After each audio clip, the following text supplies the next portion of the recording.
Hi, in this lesson, I'm going to teach you how to wow your brows, and I'm going to show you how to get beautiful, perfect brows at home. Brows are pretty much one of the most important features on your face. Like your eyes are the windows to your soul, your eyebrows are actually the gates to the garden. So they show you and they plot where the boundaries of your face are and can greatly change the features of your face, like your nose or the width of your face.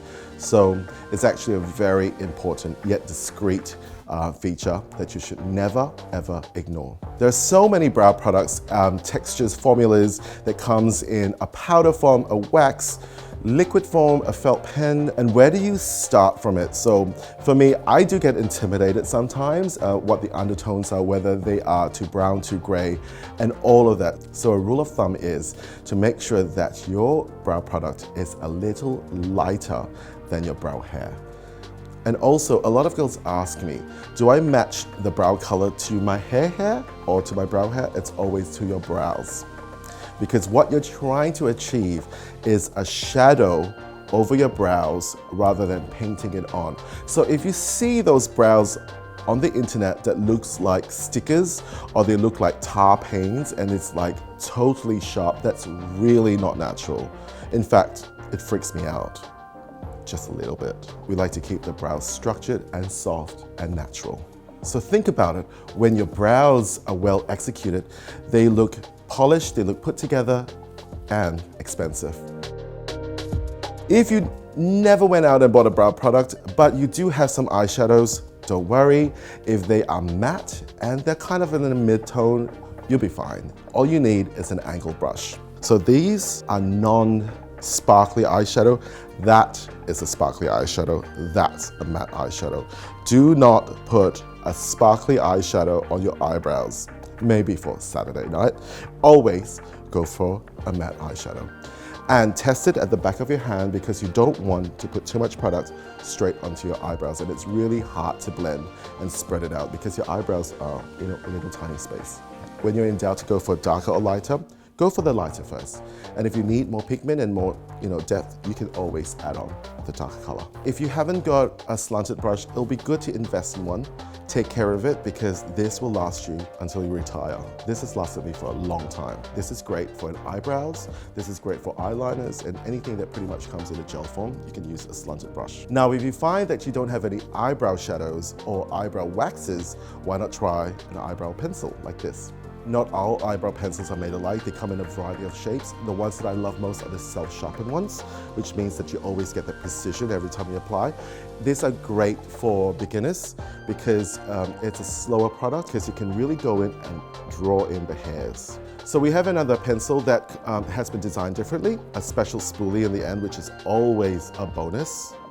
And a spoolie is great when you apply your brows and you find that you've applied too much or you can't blend as well. Just run it through your hairs and this will sort of soften the strokes out a little bit more. It comes like a teardrop shape. So what it does is that it's thicker at the base, it's thin at the top, and you can decide whether you want a thin line or a thick line. It's also really great for the tip of the brows, which is really important as well. So whether you're online shopping for your next brow products or at a specialty store, don't forget that there are brands out there that just specialize in brow products. So look out for those products and read online the reviews of what real women like and what they think about products. And remember, don't be too intimidated with brow products because just like every other makeup on your face, if you've done something wrong and you don't like it, you can always wipe it off and start again. All right, so today I'm deciding to use a wax and a powder formula in one. I use this on myself and I think it's really reliable. It lasts for a long time. It's oxidizing. It doesn't oxidize, it doesn't rub off. It's also humidity proof, which is pretty amazing. Now this comes with its own brush, but today I'm just gonna use a longer brush. Why? Because a longer brush like this, like a professional brush like this, sits better on your hand, which means you can get better results. And also for those girls who have never done this before and have shaky hands, it's great to sit down on a table, use a table mirror, and then anchor your elbows on the table and just draw it. And don't forget, halfway through, always lean back and check whether your brows are balanced or they're improving the shape of your face. Also, when your brows are done, how do you know if they're actually great for you? This is what I usually do. I look at myself in the mirror, then I cover my brows, and then I look at them again. If your face looks better when your face is covering, it means that your brows do not work for you. And if your face looks better like this, then you know that your brows work for you. It's just an easy way at home to work out whether your brows suit you or not. It's very aging if your brows are too arched. I think it's that Pamela Anderson brow in the 90s is done with. No one's watching Baywatch anymore. We want to make them fuller, younger, and looking more expensive really. I'm going to show you with my brush. This is where you're going to plot. The side of your nose, we're going to bring the brush up like this. That's where it should start. So we're going to do a little marking here just for you. We're going to move the brush to the side of the nose, pivot it 45 degrees. That's where your arch should be. And then pivot it past your eye, and that's where it should end. Now, a lot of girls would start doing the brows first and then the tips last. But one of the most important things about a beautiful clean brow is really the tip of the brow. So as a makeup artist, I usually do the tip first. Put some product into the jar like this, test it at the back of your hand, turn to the side. It's really good to have a clean toothbrush that I usually rely on. So first, we like to brush all the hairs up just to see where it lands and what you're working with. That's the most important thing.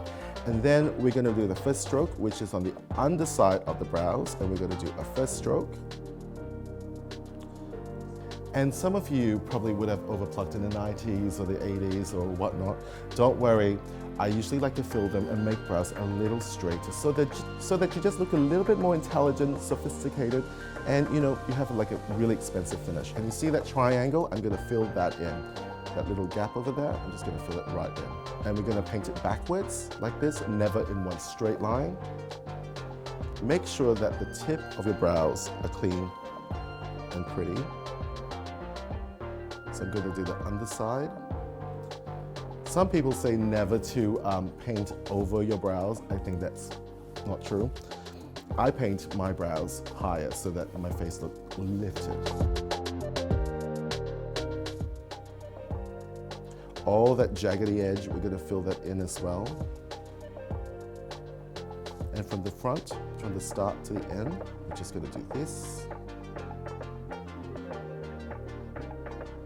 I pay a lot of attention onto the top arc of the brow here, just the top arch over here. And you can see that when you have fuller brows, it really lifts the face and it really anchors the face. So we never paint the brows lower, we paint them higher.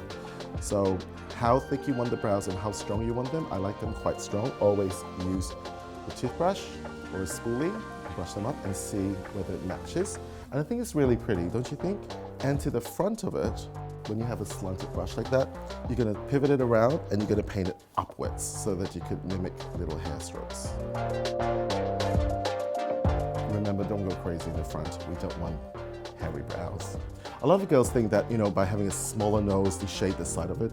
Think about it. When I plot my brows closer together from the ball of the nose upwards, the bridge of your nose visually looks slimmer already. So that's a great tip as well. Now you can use a brow gel or a little bit of hairspray or some wax.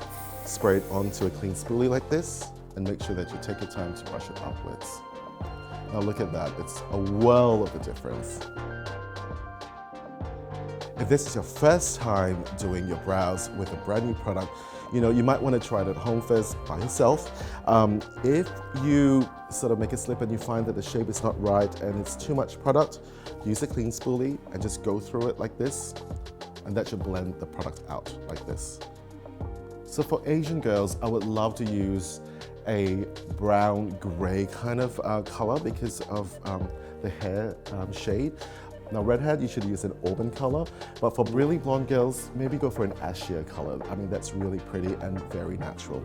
And remember, go really light because if you're naturally blonde, not from a bottle, your brows should be very light. If you're in a situation where you're so intimidated that you can't actually start to do the shape of your brows and you can't get to an expert or an experienced person at a salon, there are stencils out there there are stencils out there that you can buy and decide.